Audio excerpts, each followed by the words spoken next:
Hey everyone, RogueGold here, and today I want to talk about some exciting new prospects for the Division franchise. If you missed it, yesterday came out with a ton of news regarding the Division Resurgence. I made a video talking about how to get into the latest beta for the game, so if you want to find out more about that, I will link it at the top corner. However, that news also came alongside the release of a dev diary detailing all of the new features and changes that the team has made since the previous beta phase. And the reason that is important is because they outline some big, fundamental new ideas and changes that I believe drastically improve the Division experience. Obviously, we know that Resurgence is recreating an authentic Division experience on the mobile platform. Now look, we've done videos like this in the past talking about how Resurgence has a lot of features that players would ideally like to see in the Division 2. Stuff like their approach to build making, the open world, the fact that it's shared, the clan-based system. While previously when I made videos talking about those features, a lot of Division 2 players kind of felt like it was just rubbing salt in the wound. But now, I feel like there's a bit more hope in doing it. Because we now know that the Division 3 is actually on the way, I think there's a lot more value in sharing my excitement, and I hope you guys are as well, but you can let me know after this down below, in the hopes that the dev teams around the world can get a better sense of what features players want in these upcoming titles, namely the Division 3. So it should be a pretty fun time, and I'm excited to dive into these changes. If you enjoy coverage like this and you want to stay up to date on the latest with everything Division, then consider clicking that subscribe button. I would greatly appreciate it. But let's go. So, like I said, we're going to be taking a look at this developer diary that was released for Resurgence. The full thing will be linked down in the description below if you would like to check it out. Now, we'll get into the details of what it covered, but the one thing that I did want to say, and if you watch the full thing, I think you'll kind of realize this, is I really appreciate just how clear this makes it that the delay that they made, because originally this beta was going to happen a few months ago and the launch was actually going to happen around now, but the time that they've taken in between these betas was used to significantly improve the game. It was not just a PR stunt. They've added a ton of stuff. Now, in this video, we're not going to be able to cover every single detail, but we are going to go over kind of the big main innovations that they outline. So what I'll do is, before we talk about each section, I will play a clip from their video so that you get the full context and know what they're talking about, and then I'll give some of my thoughts on it. The first that I want to go into is this new Lone Wolf game mode that they talk about. So here's the clip.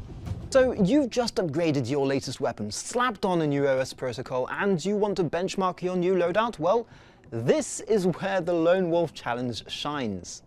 This challenge is a brand new game mode in the Division franchise that allows you to test yourself in a series of levels of increasing difficulty that each have a fixed skill cap, meaning that you will be able to precisely monitor your progression and builds at every step of your journey. At the start of each level, you get to choose one of 3 temporary skills, so you can pick the one that best fits your playstyle. This is a solo activity that will reward you more the more consecutive levels you can finish.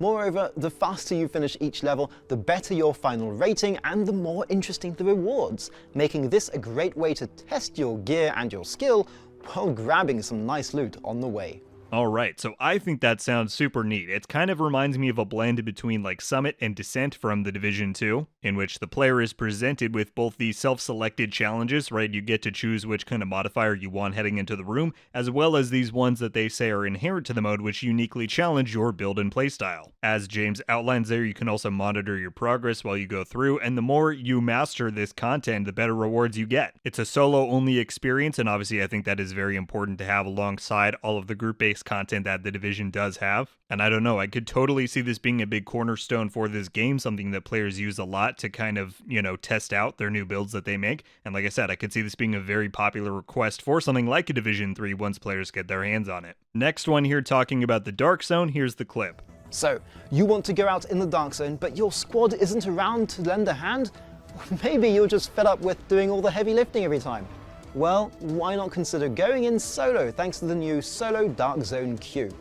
This way you'll only be matched against other solo players, meaning your experience there should be much more enjoyable, or at least it will give you a slightly better chance of survival. Maybe, if you're not as bad as I am, but yeah. So this is obviously a bit less evolutionary than something like the Lone Wolf mode that we talked about, but it's just another one of those things like, why don't we have this in the Division 2? As many of you know, I'm a big DZ and PvP player, and I'm certainly one of the biggest, I would say, advocates to retain the challenge and lawlessness of the Dark Zone. But the simple matter of fact is nobody likes getting steamrolled by a 4-player squad when you're in there by yourself. And what this kind of change does, allowing you to solo queue into the Dark Zone in a solo-only server, is that it ensures a more even playing field without altering the DNA of what the Dark Zone should be or altering builds. As many of you know, I'm very against normalization that has been put into these experiences in the past, and this doesn't do that, but it still gives you a better fighting chance than it would otherwise. So I'm a big fan of that change on paper, and I'm excited to try it out. The next one has to do with builds. This is pretty sick. Here's the clip. A build guide is being added to help players improve their character level, equipment, and power score faster by challenging them to try new things. Indeed, for each specialization, a list of builds and playstyles are recommended for you to try out, with rewards to be collected as you complete these. It's a fun way of discovering new gameplay styles while also collecting some cool gear. Alright, so this one is kind of wild to me. Build support in the game. Like an actual built-in build guide system. Now, we didn't quite get the full details on it here, or at least visually. I don't think they kind of showed the full UI scope of it, but essentially what he's saying is that if you seek it out, the game will offer you build and playstyle suggestions based off of your specialization, and that you actually get rewarded for trying these different suggestions out. And I think this is a really great case of a feature that can immensely help out those who need it, and it can also be completely avoided by those who don't, right? Somebody like myself, I don't need a build guide system. I don't need suggestions because I typically know how to put together a build, and I like to experiment with different things. But for somebody who's never played the Division before, this could be a really great thing to help introduce them to the overall system. And I think this is also a really good example of an alternative to just changing systems. And by that I mean, if you play the Division 2, Gear 2.0, which is the system that we have in game right now, was implemented back during Warlords of New York with the goal of, at least part of it of what the developers said, was to help players better understand gear and builds. The unfortunate side effect of that, at least in mine and many others' opinions, is that it simplified building to such a degree that, at least for me, building isn't really that fun anymore. And so in the future, like with the Division 3, I think instead of dumbing the system down, adding in-game resources like this, like a build guide, to help newer players understand the complexity, that benefits everybody. You can retain the depth and the RPG side of the build system that veterans love, while better acclimating newer players to the system. So I think this is a really, really great change, at least on paper, and I'm excited to see it in action. And then the last one we're going to talk about here is a new outlet to build making called OS Protocols. Here's a look. OS Protocols are a brand new type of gear that you can equip to your character, and one of the big innovations that Resurgence brings to the Division franchise. Through an upgrade to your SHD Watch's operating system, OS, you can now improve your stats in a variety of ways. OS Protocols are being reworked to be simpler and more fun, while also having more granularity in their quality, allowing players to better tailor their builds to their playstyle. We've made these not only easier to understand, helping you better craft your ideal build, but also stronger, making them more valuable for seasoned agents.